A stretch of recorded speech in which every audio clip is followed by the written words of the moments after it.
Hey guys, welcome back. Tisha here, back with another chapter read of 50 Years in Polygamy. Go ahead and do me a favor and hit that like button because it does help the channel. Let's begin with chapter 34, Reconciliation 1989 through 1990. When Michelle at last braved her convictions out loud. If you will leave Mark and go with me, we will be happy ever after. I knew our friendship, what she called a friendship from God, was in big trouble. She is worse than a devil to me, Mark shouted. I hate her. I don't want her in my house, around my kids, ever again. Michelle knows every twisted, conniving, deceitful thing there is to say to take you away from me, and she's succeeding in doing it. No, you've done things that aren't right. This has nothing to do with Michelle. But here he is, and he's going to use Michelle as an excuse when all Michelle did was tell this woman that she, loves her, gave her a kiss. And from there, we see what's about to happen. This is worse than having a man after you, Sophia. If she were a man, I could beat her up or at least kick her clear across the parking lot. Though I told Michelle she couldn't come over to my house anymore, I was afraid of losing her friendship. I was like a child who wanted to dip her fingers into the pot of melting chocolate and keep tasting it, even knowing how hot it was getting. Although I regularly reminded Michelle I was not a lesbian, I sometimes ignored her illusions about us. If I pretended long and hard enough, I could keep her friendship anyway, and everything would be okay. I think the thing here is that Michelle can feel how she wants to feel, but it's important to respect her friend and to know that her friend isn't interested and to not keep putting her friend in a position where she's made to feel uncomfortable based off of her desires for her. Tell her once, see how she feels, and then let it go. Mark and I continued to fight to no avail. Each hoped the other would see what the real problems are in our marriage, and I wasn't sure how to end my friendship with Michelle, which had lasted nearly 8 years. She was yanking one of my arms while Mark pulled on the other. They were ripping me apart. I had terrible stomach aches. I fought with my loyalty to Michelle as her friend and tried to resist the sexual experiences she wanted us to try.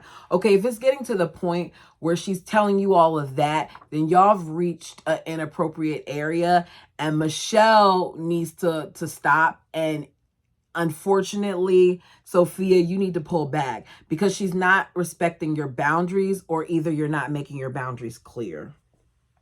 She was determined to win my heart as her partner and lover. She begged and bribed. She tried with all she could to muster to convince me she would love and care for me more than anyone ever could. Michelle, don't make me side with Mark. I don't want to side with Mark, but you're going too far. If she told you how she felt, stop. Michelle's whole world was rapidly falling apart. As directed by her therapist, she had tried to work things out with her mother, but her mother refused to help her or to take any responsibility for the sexual, physical, and verbal abuse she allowed Michelle and her siblings to suffer from their so-called perfect father. Of course not, because for some reason, the women in these faiths don't do that. You know what? Let me not just say the woman in his faith, because this is a thing all around where sometimes when children come out with their truths and tell adults, parental figures, authority figures, what has been done in their life, they're not believed. And you don't realize how much more harm you cause by not believing when that child has been through something, or even adult has been through something. 6 or 7-year-old Michelle remembered her mother was leaving for another man again. She chased her mother down the street screaming, "Please, Mommy, take me with you. Don't leave me. I'll be a good girl. Please don't leave me, Mommy. Please, please. I promise I'll be good." The rejection and agony of coming out and the cold-hearted response she received from her family and relatives was destroying Michelle. She'd been told there never was nor ever would be a place in God's kingdom for gays and lesbians, especially not for those who had been taught the fullness of God's gospel, accepted it, and then refused to live a life of celibacy, preferring to give in to their so-called evil desires. We can agree to disagree on this. It's not our place to determine who or who isn't going to make it somewhere, especially when there are other vile things that are much worse than someone liking someone of the same sex. happening that would prevent them from making it to this place. But that's just my opinion. You can tell me yours. Michelle cried in frustration. According to our priesthood doctrine, I can't even have my children in this life or the life hereafter. Just like my eldest brother's first wife who divorced him, Michelle would also be considered an apostate. She too would be required by the priesthood law to leave her children with her husband. What? I'm not leaving my children anywhere. Michelle would have to be forced into another realization. She couldn't have me either, now or ever. At South Valley Mental Health, Michelle's psychiatrist invited us to have a seat across from each other. I was sure Michelle's stomach was as tangled in knots as mine. Michelle, Big Bear started. Sophia has some things she has to tell you, and you need to hear her out. Michelle already had a good idea what our meeting was about. To hide her pain, she kept her head buried on top of her knees. Go ahead, Sophia, Big Bear said. Remember, you will need to be unequivocally honest with Michelle so she will hear you. Exactly. You needed to make your stance known with nothing in between. I guess it's even, well, not I guess. It's better that they're doing this in front of someone who can help guide the situation. I started with, well, Michelle, Scott, my therapist required, well, more like he demanded, I had to start being honest with myself first, and then I could be honest with you and others. When Michelle's eyes met mine, I saw her anger. My voice began to quiver, and my heart pounded so hard I couldn't speak. Big Bear moved his footstool next to me. He put his bulky arm around my shoulder and pulled me next to his chest. I'm here, Sophia. Go ahead. I started again. Michelle, I've been trying in my lousy, inadequate, stupid, codependent way to let you know my feelings and thoughts. I've tried every way possible to... She cut me off. I know what you're trying to tell me, Sophia. Just spit it out. That's just it. Your anger and pain scare me. It's always been hard for me to express things you don't want to hear. You always seethe in silence, flip out and barrage off. Or talk to me into doing something different from what I really need or want to do. Which, given the situation, I know I was just, fussing earlier about how Sophia should have told her how she felt. I got to remember that this woman didn't even understand her worth. So, of course, she's going to struggle with the fact that she can't express herself. Duh, Letitia. Anyway.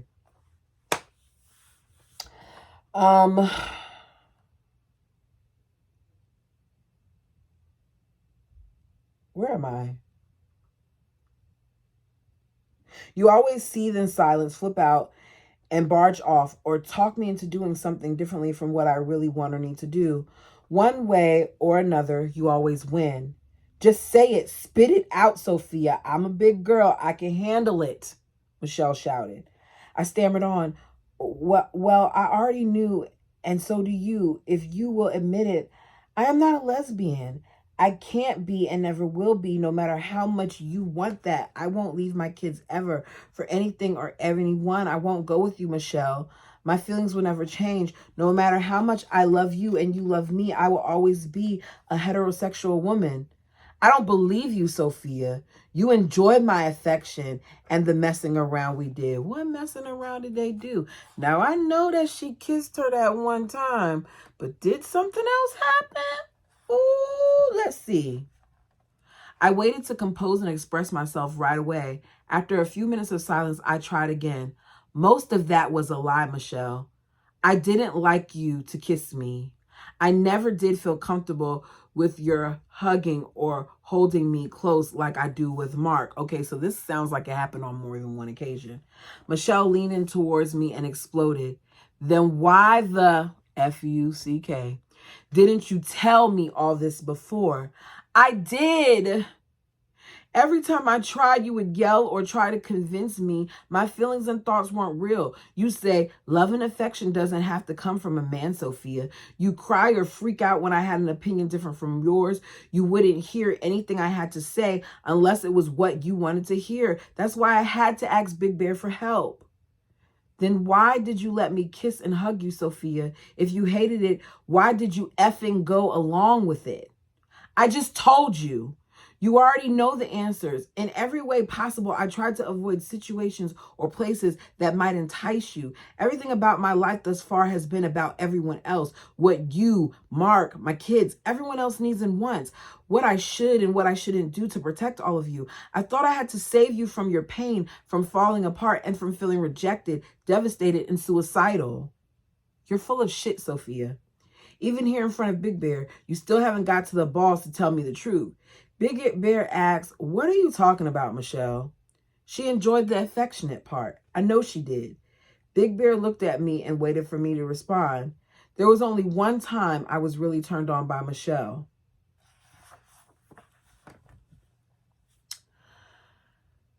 Here's the thing, right? Sophia was assaulted in many ways as a child. And as a result, sometimes I think that she struggles with her boundaries.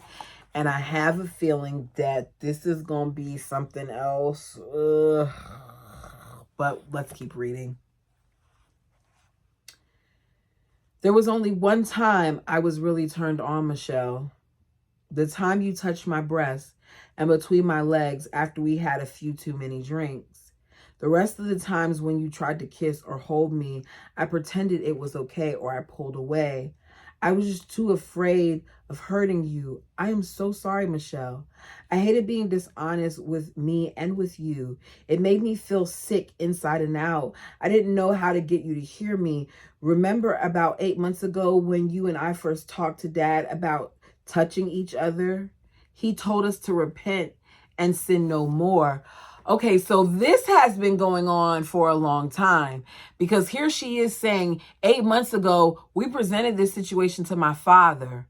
So she allowed this to go on for a long time. And I know I just said all I said about Sophia and what she's been through in the past and all those other things. I feel like it's so important to make sure that you make your boundaries clear, because in situations like this, as adults, if you don't tell people that, you know, you don't want to do it, which Sophia's to blame, not Sophia, Michelle is to blame too, because she said no. No once should have been enough. If you don't make your intentions clear and if you don't stop it, then this situation continues. Ugh. I felt a relief beyond measure because I thought you would stick with it. I counted on you to respect his advice as well, but you started in again, pressuring me to test myself to see if I was really gay or not, when I already knew I wasn't. I have no choice but to end us. That's why we're here today. You know what, Sophia? Michelle jumped up in front of me and glared daggers. I effing hate you. I'll never trust you ever again, and I never want to see you again. She stormed out of his office. I sobbed. No matter how much relief I feel in telling her all of that, I still feel responsible for her pain and feelings of rejection. I told Big Bear. He put his large hand over mine. Scott will be proud of you. I sure am. And Michelle will be all right, Sophia. She'll get through this. It took a lot of courage for you to be honest with her. Let her go. Stop feeling responsible for her feelings, her dysfunction, and hostility towards you. Don't let yourself buy it back. Keep honoring yourself, Sophia. I am proud of you. Love that he said keep honoring yourself, because she's always put everybody else before her. And in this moment, for once, she was truly speaking up for herself. After another year of Mark's ragging, name-calling fits at 7-year-old Carolyn and 5-year-old Annie for childhood laughter and games he didn't approve of, we ended up in yet another horrible fight. I called him the next morning at Diane's and told him I needed him to move out of our house for a while. Your kids have had more than enough abuse, I told him. I should have stopped your verbal attacks a long time ago. I don't want to fight with you, Mark. I've had more than enough fighting, and it never does any good. We were at a stalemate. During our separation, our phone conversations were always the same old, same old. We'd banter back and forth, but one of us would get frustrated and hang up. Don't hang up on me. It's very rude. The phone rang at least 10 times before I finally picked it up. Mom, what are you doing? Jake asked urgently on the other end of the line. I need your help. What's going on, Jake? Jenna and I are on our way back from Montana. We got stranded here in Idaho Falls. Can you and Dad come and get us or help us get going again? Listen, Mom, I wouldn't impose on you, but we don't know who else to call.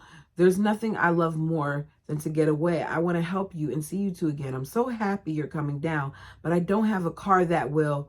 Mom, Jake interrupted, we have to hurry. The guy here said we can leave our car for a couple of hours and then we have to move it.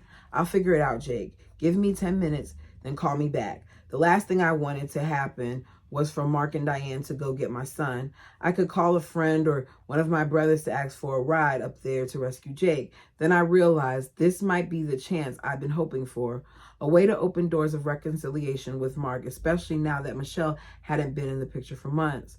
Her absence from my life was another exchange process in my recovery. Her constant loyalty had wrapped me in blind security, giving me false self-esteem as I saw myself through her opinions. Her friendship kept me from opening my heart and soul to a higher power outside of the absence and wrathful God I grew up with. I allowed Michelle's well-meant and intellectual and biased opinions to be my own higher power. Her disappearance tossed me back into the lonely vulnerability of the unknown. I had no choice other than to figure out how to get back up on my own. As my OA program recommended, I began giving my will over to a higher power I could trust. I still wasn't sure who or what form that was, but I begged my deity to pour out some unequivocal wisdom about my past self-will run riot. I began to give up believing everything was Mark's fault and not mine. I asked my invented creator what I should have done differently. What was the best thing I could do from here on out, every day in my future? That nearly 3-month-long separation from Mark and Michelle offered the opportunity for soul searching. In what part of our lives had I been wrong? I'd been so busy blaming him for countless wrongdoings. I blame his failures for the shambles of our marriage when both of us were responsible. I hope Jake's rescue would be ours too. This might be the opportunity for some one-on-one time with Mark to make amends. If we were supposed to be together again, it would work out. If not, I would have at least made an effort amid a critical transition period in my life. Mark agreed to borrow Diane's new car. He and I headed towards Portocalo, Idaho, with hopes of grand reconciliation. We knew it would take both of us to break down years of barriers as well as our own stubbornness. The silence in the miles already gone by was excruciating. My heart wouldn't stop its nervous, disconcerting rhythm.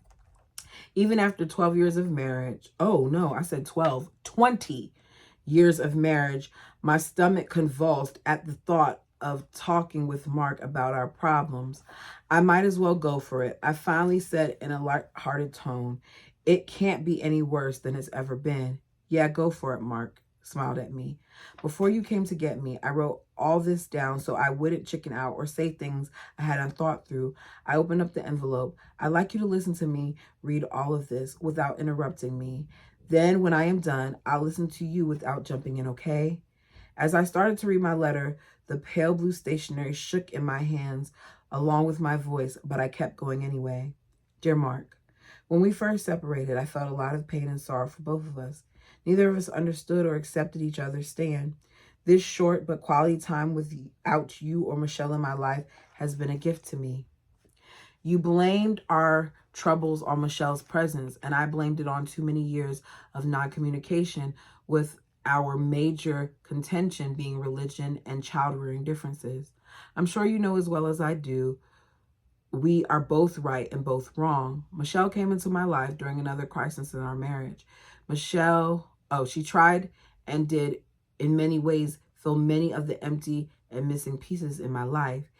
And even though I felt an unhealthy sense of being in that friendship, it was better, I believe, than no relationship at all. She loved and validated me as a mother, woman, and a friend. She believed in my intellectual and potential enough to pull me out of the depths of my hell. She rescued me from my desired death and nurtured my ego and soul with love and adoration. Many times when we were without food and our phone, heat, and power was about to or had been shut off for non-payment, she came through there as well. She was there for me in many ways when you weren't. But as you've said so many times before, and as I've realized, hopefully not too late, Michelle is so smart, she knowingly or unconsciously persuaded, manipulated, and controlled me in contrary directions, away from you and away from finding me. I know you despised her. I can't blame you, but I will always love her for the good she's brought into my life during, before, and after all the hours, days, months, and years you weren't there for us. But most of all, Mark, I dearly love you. You've given a huge chunk of your life to our children and me. You have made many sacrifices for us, and even in the midst of your frustration and anger, you cared and loved us every day of our lives. I love you because you love me. In between our conflicts, you are tender, caring, and giving.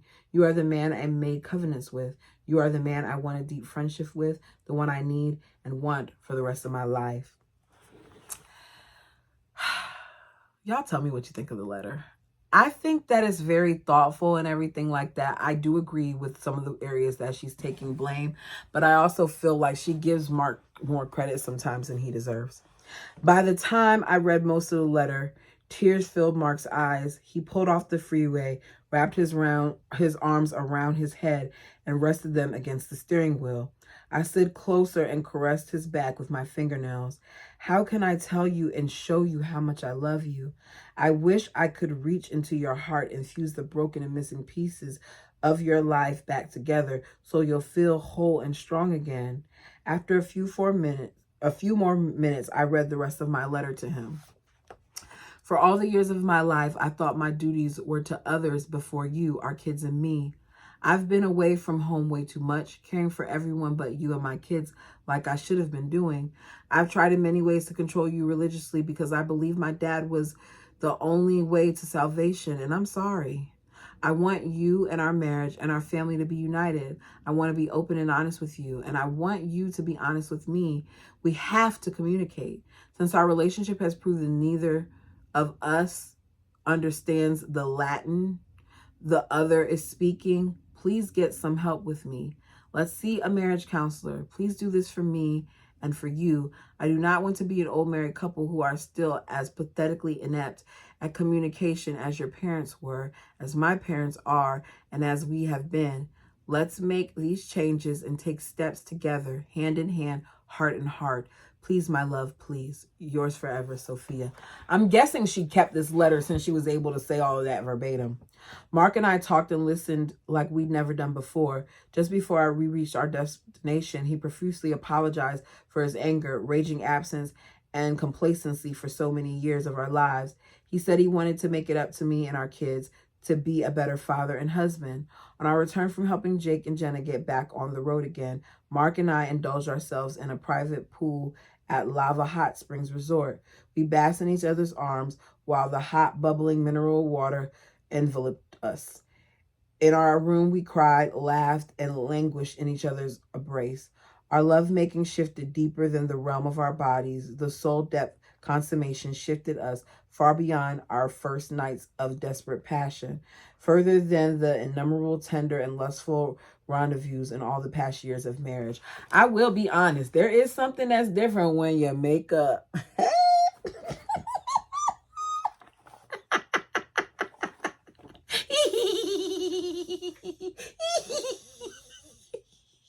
I'm terrible. I had to say it though. As always, word traveled like a wind-driven fire. In the fall, Gregory Maynard was at last excommunicated from the priesthood council. My father and other council members could no longer see no evil and hear no evil when it came to Brother Gregory. On their council, we knew from firsthand witness of Maynard's cruelty to at least one of his wives, of purposely keeping his wives and children in dire poverty, and of his own depraved behaviors. Now they finally listened to a few of Maynard's daughters tell of all the years of sexual abuse they had suffered. For years, they told their father their brothers were molesting them. Oh, wow. And for years, Gregory sanctioned his son's illicit behaviors with one excuse after another. So they told, and nothing was done about it. Others reported he welcomed vile men into his home to use young girls in supposed holy rituals in silent arrogance. Gregory sat across from his judges, his priesthood peers. On the hot seat of accusation, he still claimed godhood and righteous domain over his family. The abuse and Gregory's complicity wreaked havoc with the lifelong stability of many of his girls. Some of us were relieved when a few of his utterly despicable accusations had finally been acknowledged by the council, but we worried about the other terrible things known, told, and ignored. My soul was correct. From the very time she met Gregory, she knew there was something vile about him. Clothes never smelled as nice and as fresh as when they were aired in the summer sunshine. The fresh breeze and aqua blue sky held me in awe. One piece at a time, I hung laundry on 4 20-foot lengths of clothesline, just as I had always done. I thought of the past year of changing my life, of newfound friends who loved me unconditionally and let me speak and feel without judgment or condemnation. My heart was full of gratitude. In February, my precious OA friend celebrated 1 year of physical and personal healing with me. My amazing new therapist, Scott, also helped me finish the list of 10 things I loved about myself as I was slowly unmasking them. Good for you.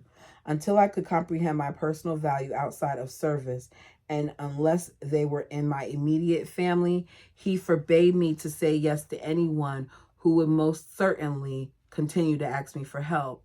A little at a time, he would allow me to say yes to something I really wanted to do for someone, but only if the request was not accompanied by any of my past feelings of obligation or guilt. Quite often, especially in the beginning, I questioned this theory of my upbringing. Me first had not only been unthinkable, but was considered downright dishonorable and wicked, which is crazy that that's what you're taught, not to put yourself first. The cool breeze blew my hair and chilled the tips of my wet fingers as I began hanging sheets and towels from a basket of laundry.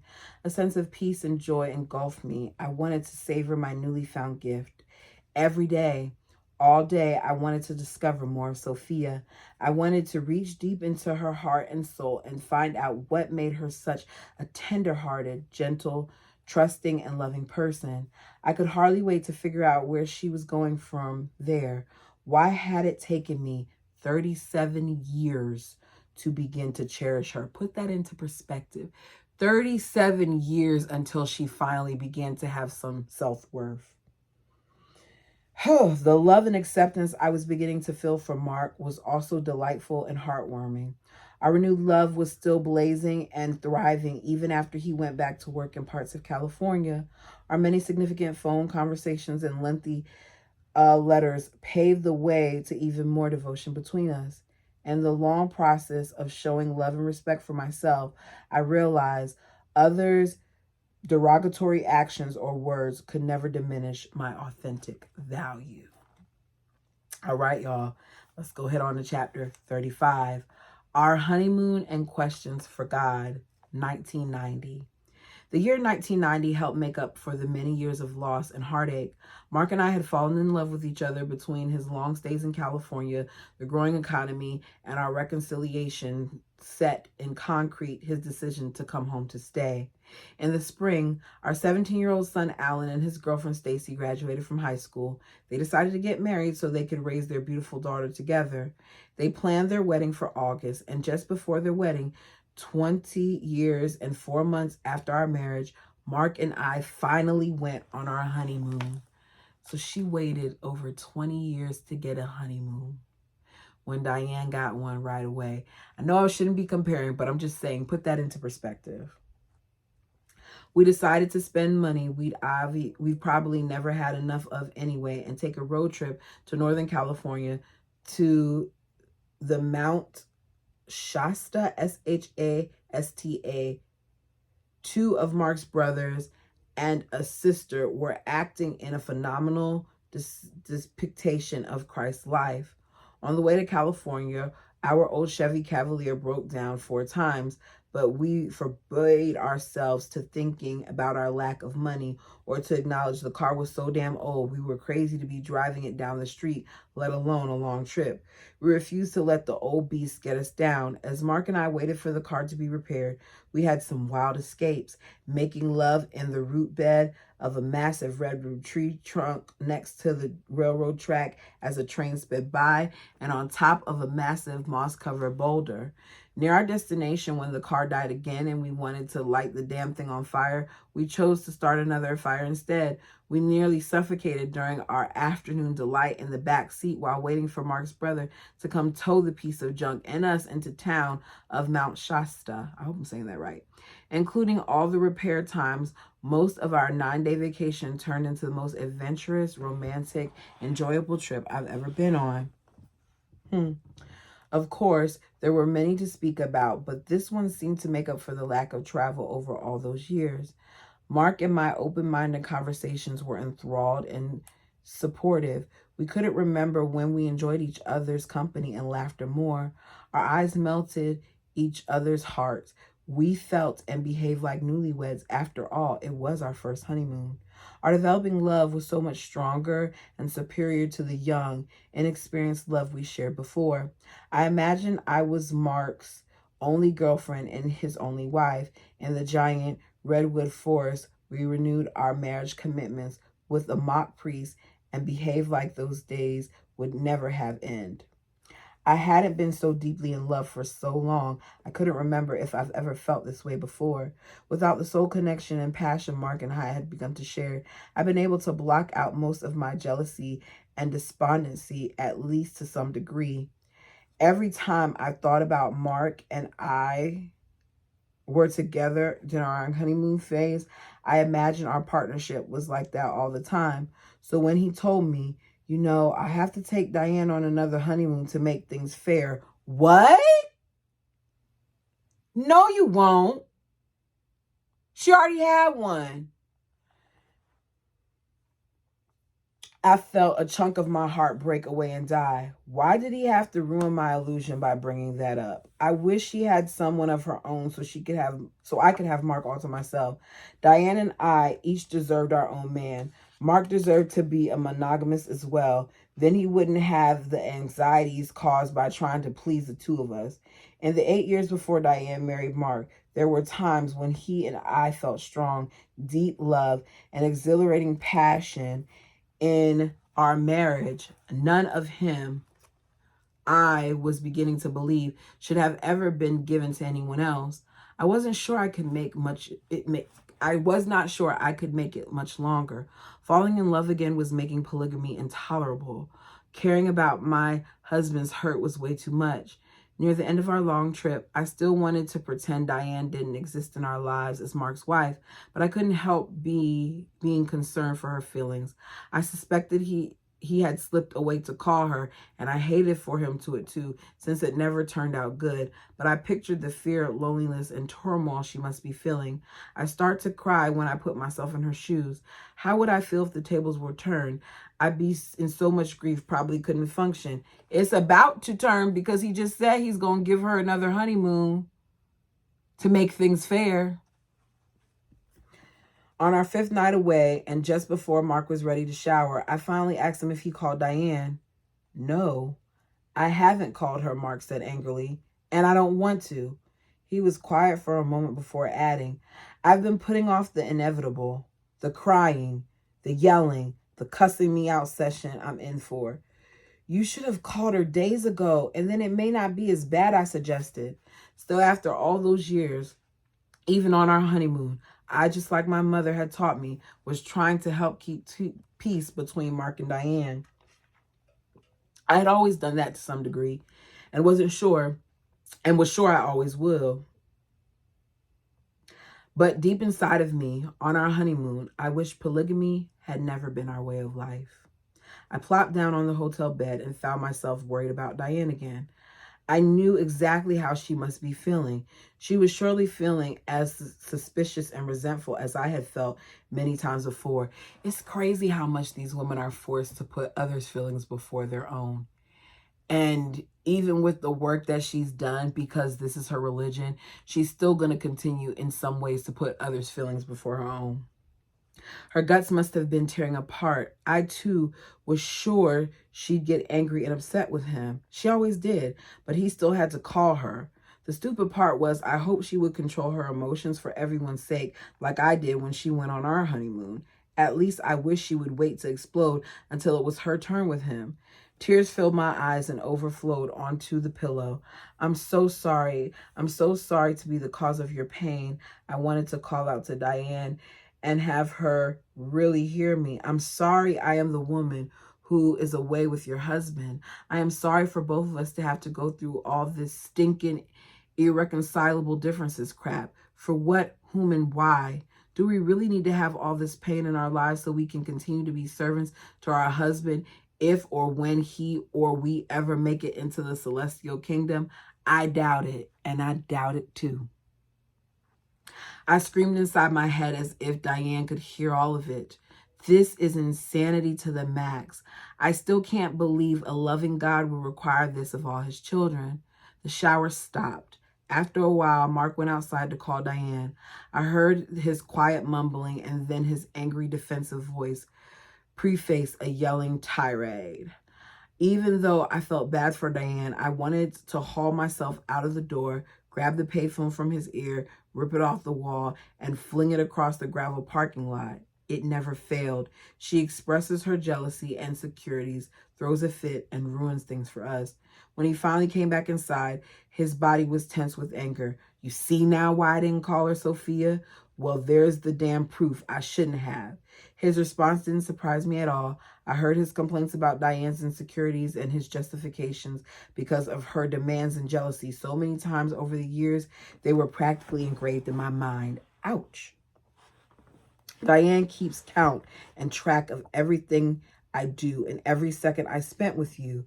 Anytime I take you somewhere, she expects me to take her there too. If I go to the store with you, I have to take her to the store. If I buy you something, I have to buy her something. She thinks she's got to have everything you have, and now I have to take her on a long, drawn-out trip I can't afford. I get so sick of hearing her crap and ruining things for us. I wonder if this is just because he's upset with her, because I still haven't forgot about how he slept with her on Sophia's day. And I'm sure he probably does the same thing when he's with Diane, because these men play these women against each other. That's what they do. I dry my tears, reach across the bed where Mark was still ranting, and tickle his sides. Mark, please stop bitching about Diane's complaints. You're doing the same thing. Don't let your issues with her ruin our time together. We've had a wonderful time up to now. Let's keep it this way. Our planned 5-day trip turned into nearly 9 days. We'd already spent a fortune on car repairs and rooms and the way to and from the city of Mount Shasta.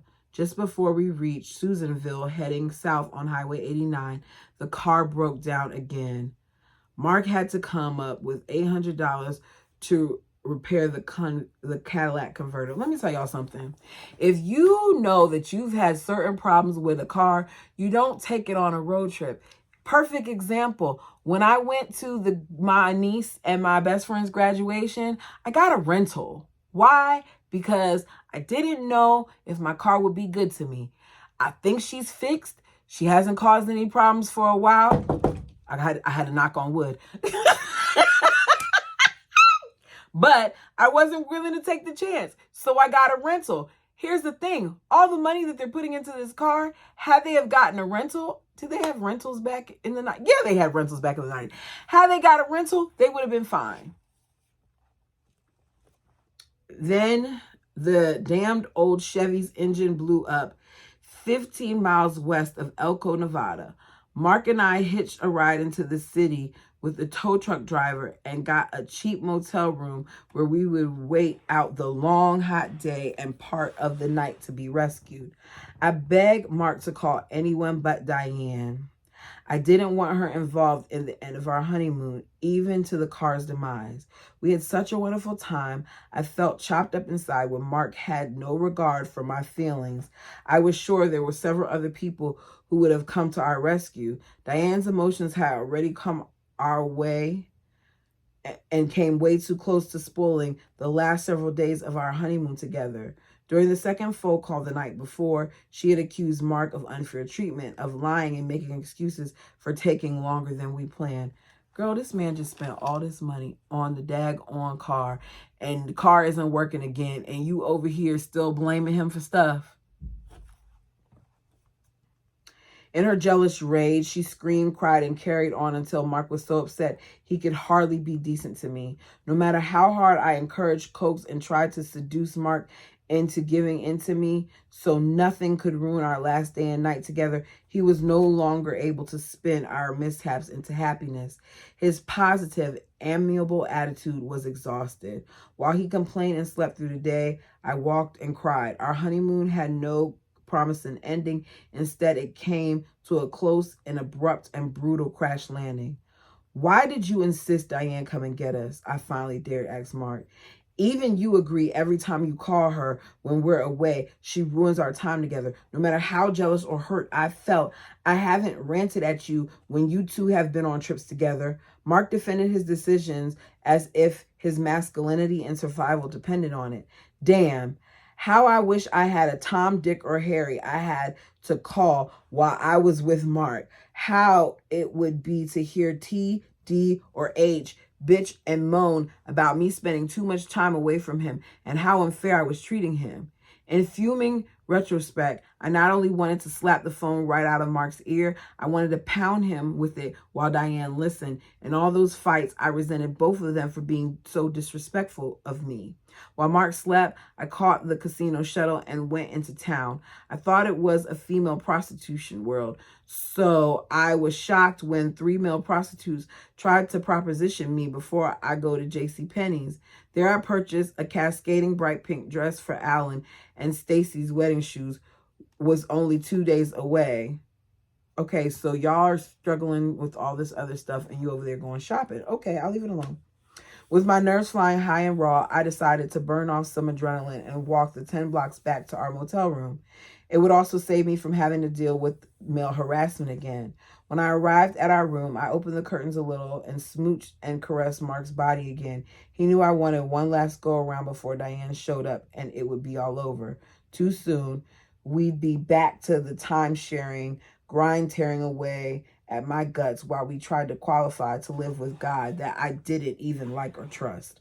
Mark might as well have flung me out of the door and into the arms of those twat coveting gigolos when he angrily rejected me out of concern for his insecure, lonely, dejected second wife's expected arrival.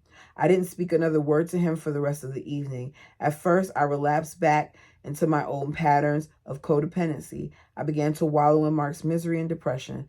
I was supposed to be sweet, to kiss up to him, hug him, and let him know he was the boss and doing the right things. I'm not doing that if you're not doing that. If you're not doing what you're supposed to do, I'm just not. It was my duty to make everything and everyone feel better because that's what the women are supposed to do, right? But I didn't want to.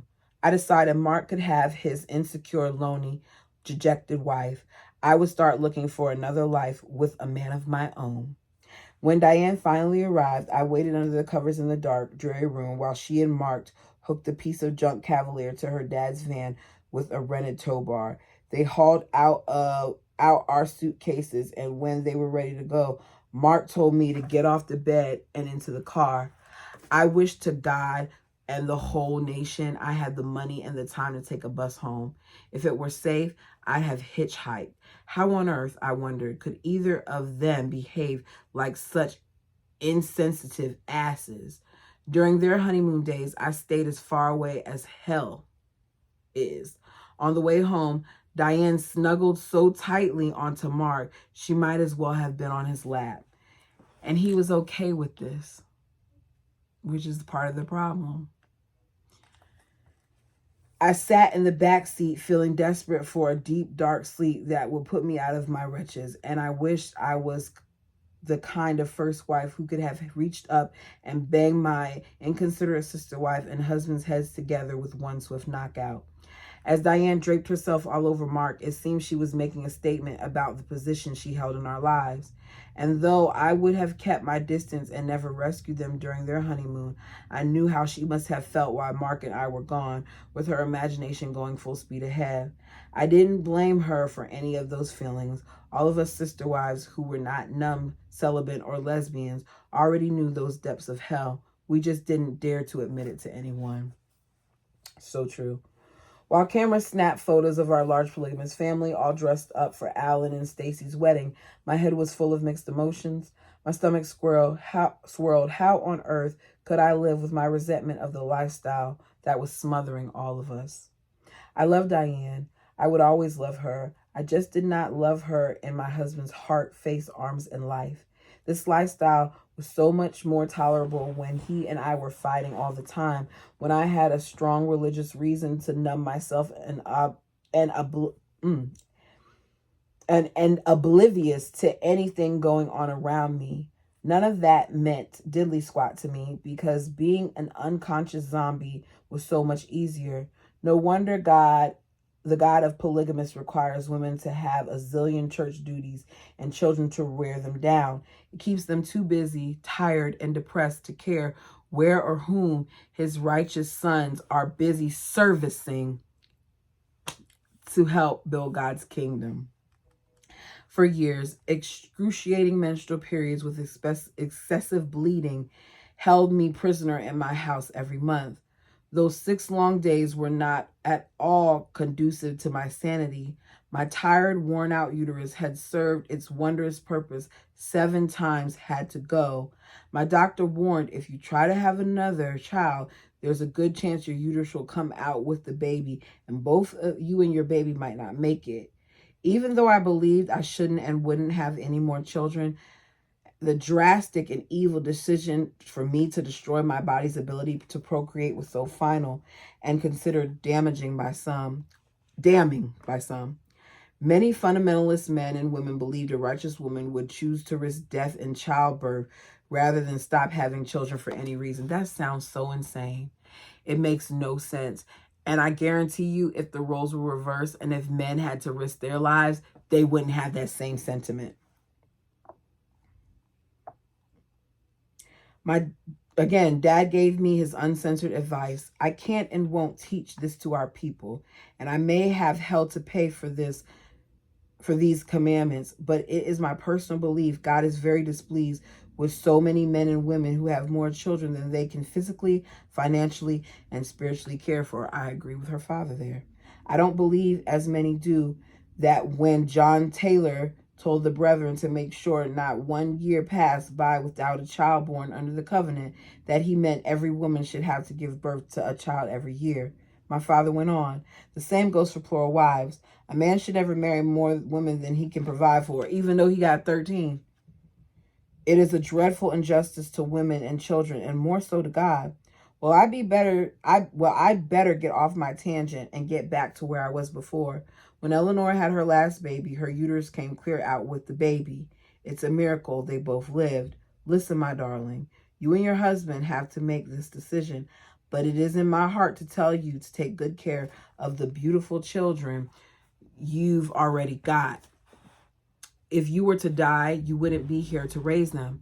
I feel assured you've completed your calling when it comes to having children. No more periods. Finally, I'd be freed of pain, discomfort, accidents, and embarrassment. Ain't nothing worse as a woman when that happens, when it's so heavy that you have an accident. It's extremely embarrassing. And here she is talking about not just the embarrassment, but the pain of it. I wanted to sing and dance all over town, along with the physical gift of a hysterectomy. Mark and I could enjoy sex without worrying about unwanted pregnancy. And there was no better time than while Mark and I were falling in love. Though I felt sorry for Diane because she still had to worry about getting pregnant since she too didn't want to, I took tranquil relief in her plight. I would too. You are terrible, Sophia, my guilty conscience yelled at me, but I couldn't even wallow in that pleasure without being concerned about Diane's feelings. Leave me alone, at least this time, I bribed my soul. I'll be a better sister wife with another issue. With the smidgen of remaining testimony crumbling apart from the soles of my feet to the tip of my head, I still prayed that Dad, Mark, and I were making the right decision. In the middle of November 1990, I had the hysterectomy and some repair surgery. I had one problem after another. Mom was sure that during the reconstruction surgery, the doctor damaged my I'm going to say this wrong. ureter, uterer? I think that is. When I walked, the pain was horrendous. Each new attempt to urinate on my own ended with me having to be recatheterized. Oh, goodness. So she couldn't even really wallow because there was a mistake made. To be cath usually makes someone a little uncomfortable, Mom told me. But for me, the pain was excruciating. I'd go into cold sweats and nearly black out. To stay sane while I forced myself to hold still at the time, I read, swayed, watched television, wrote, and wished I had more visitors.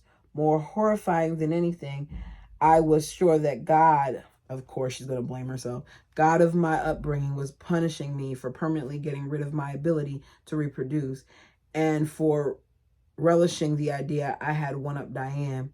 I was infuriated with family, friends, and relatives to whom I had been a sucker, helped. As Mark said so many times before, Miss Do-It-All, helpful, rescuer, and giver, had been at everyone's beck and call whenever they wanted or needed, yet not one of those people was there for me during my recovery from surgery. My total care was left to my kids, my mother, and Mark when he was home. I was also frustrated with Diane. Rather than helping my children and me like I had helped her when she was down for so many months, she took off to Oregon for Thanksgiving. Of course, because she don't care about you. Nonetheless, I was full of gratitude for holiday time with just Mark and our kids. He was amazing with the kids' help. He cleaned the whole house, cooked perfectly delectable full holiday meal, and set the table with flowers in the center, and then cleaned up the food and dishes afterward. Surprise, surprise. In my nightmare, one of those hideously distorted evil imps I'd heard about all my life came to get me. He closed in on me with his outstretched, deformed purple fingers. He zapped my chest and and electrocuted me. I began to suffocate and drop to the floor. You have sealed your doom in everlasting misery. I heard his groan. Forevermore you shall dwell in the pits of hellfire and brimstone, never to unite with. Mark's face was right next to mine. Sophia, wake up. He took my arm. I screamed for a few more seconds while the revolting monster yanked me back towards and threw me off the cliff into purgatory. Help! I screamed and cried all the way down. Sophia, you're all right. You're with me. Mark held onto my failing arms and legs. I've got you. I'm here, Sophia. You'll be okay. No, I won't. I'm going to hell, Mark. Now I know I am, I cried out. I was supposed to have that severely disabled little girl we thought we might have. I should have sacrificed my freedom and my life to give birth to her, to raise her. Wow. I forced her into a family where she won't thrive. It's just not true, Mark insisted. He wiped the tears from my eyes with the sheet and snuggled with me. You know it's not true. You and I, and even God knows, bringing her into our life would not have been fair or good to her. But maybe, there are no maybes about it, Sophia. God knows we made the right choice. Your dad was right when he told us we've already done our part. We've already got more children than we can do justice to. It is all those insidious tapes playing a billion times in your mind, telling you to feel guilty and bad. They are all lies. It's a bunch of lies. The God you and I are learning about wouldn't damn you to hell for choosing to take care of the blessings you already have. In Mark's arms, I felt secure. This is the first time I actually agree with Mark. I wanted to believe everything he claimed was the absolute truth. In peace, we drifted off to sleep. Then I was flying across the vast cornflower blue sky, this time with Mark and our children. We were touring the Salt Lake Valley, Superman style, clear from the Rocky Mountains to the Oquirrh Mountains, the corner canyons of Draper to the Butterfield Canyon in Herman, clear to the Capitol building where visible from height. The wind blew in our eyes, forcing our droplets of water and splashing them back across our temples. As we picked up speed, the swift currents of air stretched and contorted our cheeks and mouths. We laughed at each other's geeky-looking faces and nearly tumbled down from the sky. But 6 weeks after surgery, I still couldn't pee on my own. Forever, it seemed. I wanted to ask God a mile-long list of questions my dad could never satisfy. Most of them would be about his inequitable rules for women and men. Number one would be, why can men have more than one wife, but women can't have more than one husband? Yup. 2, why can't women hold the priesthood and men can have babies? And men have the babies. 3, if it's true in general, women are more spiritual than men, why can't we be the leaders and have the final sayhood in priesthood matters and family matters? And then there was the question, number 4. It surely wasn't the last one, but ever since I was young tomboy trying to compete with all my brothers and the neighborhood boys, this was another one of my trials. Okay, God, I asked, why did you make it so guys can stand up to pee anytime there was no toilet, while women had to ditch the scene hunting frantically for bushes or trees or some kind of hideaway to cover their naked behinds? If we are lucky enough to find a place where we're able to get our pants down in time, we are still apt to drizzle all over ourselves and the clothes. But after all my recovery problems, I was more than ready to take back question number 4. I decided my bladder problem was surely the prankster God continued unfair and cruel way of demanding my undivided attention. By Christmas time, I thought I'd go totally bonkers, staying home and down all the time, so I would endure a few hours of pain to walk around and purchase some small, inexpensive items for the kids. Long before they came up with the little motorized carts and shopping centers, I had Mark push me around Shopko in a wheelchair. In the ladies' restroom, of course, I dropped my pants to the floor, stood in front of the toilet, and twisted the little valve at the bottom of the full bag that was strapped to my right leg. I pointed the spout to the middle of the bowel and listened to reconcilable mill-sounding stream of liquid pour into the bowl. Surely the lady sitting on the throne in the next stall was able to see my tennis shoes facing the toilet. God of every punishment you ever given me, and for whom knows, what is this one of the worst? I bitterly complained. The woman took 10 minutes to wash her hands. I knew she was waiting to give this pervert man a piece of my mind. I held out longer and waited until she finally left. Sure enough, when I exited the bathroom, there she was. She stared at my shoes and did a double take of my face and then my shoes again. Her jaw dropped to her chest and her face turned yellow. I guess the woman had never seen, nor would she ever again see, such a completely real-looking transvestite as I appeared to be. Every day, all day, I repeated, "Oh Lord, I promise if you will let me pee normally again, I will never complain about your favoritism towards men, or at least at the area of my anatomy. I promise, dear Lord, amen." It's the things that we take for granted, right?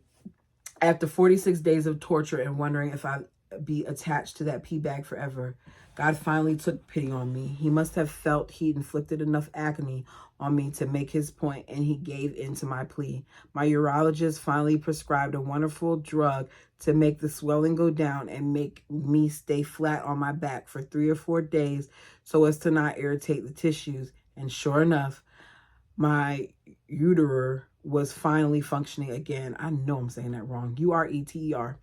I slung the door. I sludged the doctor on the shoulder after he said, "Congratulations, Sophia. You've set the record. You've beat one of my previous patients' inability to urinate by 4 days." And that is the end of that chapter. You all tell me what you think. Sorry for my fumbling. Apparently, I need to take a break. I'll see you all on Wednesday.